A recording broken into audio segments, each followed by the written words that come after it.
Bonjour et bienvenue à tous sur TV Diffusion. On se retrouve aujourd'hui pour une émission très spéciale à Valent, dans l'Yonne, dans l'Auxerrois, pour un retour aux années 40. On se retrouve dans quelques instants. Ami, entends-tu le vol noir des corbeaux sur nos plaines? Ami, entends-tu les cris sourds du pays qu'on enchaîne? Oh, et partisans, ouvriers et paysans, c'est l'alarme. Et oui, on se retrouve à Valent, année 1940. On a fait un très grand bond dans les années, dans le temps. On va découvrir à travers tout le week-end tout ce qui se trame sur cette belle ville de Valent. On va découvrir des camps militaires, on va découvrir une infirmerie, une école, les sapeurs-pompiers, des démonstrations, plein de choses à découvrir. Donc tout le week-end à Valent que l'on vous propose à travers une émission exceptionnelle. On se retrouve tout de suite.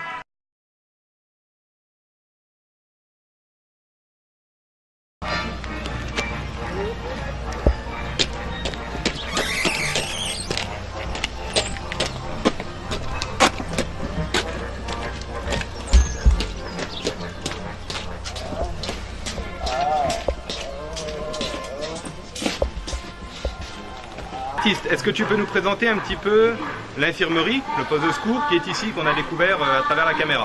Donc là on a fait un petit poste de secours de l'avant, donc tel qu'on aurait pu le trouver en juin 40 pendant la débâcle française de cette même année.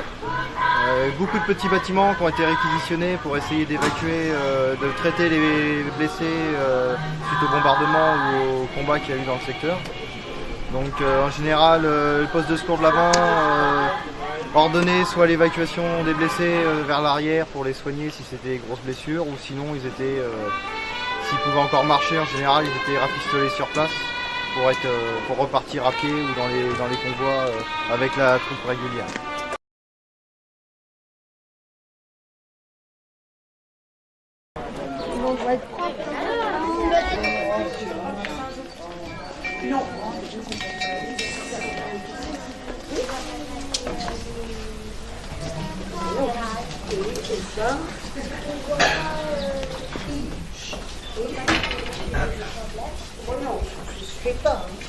Bon, alors, et...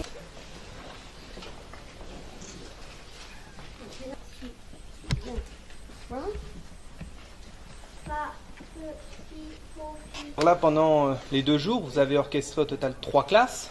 Une samedi après-midi, une ce matin et une qui va se dérouler dans quelques minutes. Voilà. Pouvez-vous nous présenter un petit peu ce que vous faites autour de ces classes? Qu'est-ce que vous faites pendant ces 45 minutes, on pourrait dire à peu près, de cours pour les enfants? Eh bien, nous rentrons en silence. D'abord, je regarde la propreté des mains, comme l'institutrice faisait. Ensuite, nous rentrons en silence complet. Ils se rangent à leur place. Nous commençons par une leçon de morale. Quand la leçon de morale est terminée, les grands copient une phrase qui va avec la leçon de morale. Et pendant ce temps, les petits lisent de façon syllabique et puis copient une petite phrase plus simple. Et tout ça se fait au porte-plume. Tout au porte-plume, donc comme à l'époque, vraiment comme à l'origine. L'époque, exactement. Donc voilà, là vous avez reconstitué un petit peu, c'est avec les bancs de classe, avec Oui. donc les porte-plumes. C'est pas simple pour les enfants, vous les avez un petit peu briefés, si l'on pourrait dire, vous avez été à leur rencontre avant? On a répété une fois. D'accord. Jeudi dernier, on a répété. Et tous les enfants étaient volontaires pour le faire? Ah oui, oui, oui. Et on les voit tous habillés en tenue également d'époque, ils ont un petit peu tous joué le jeu. Pour vous, c'est Ah important oui, de retrouver un petit peu ces années? Oui, tout le monde a joué le jeu. Et donc après, ils vont partir à un moment faire un petit peu du tir, Alors c'est ça? oui, Et les de la garçons couture. sont emmenés par 3 gendarmes faire du tir, et puis les filles font de la couture. D'accord, donc Voilà. comme vraiment à l'époque, Ah un petit ben, peu, c'est ce qui se exactement. refaisait dans les années... Voilà.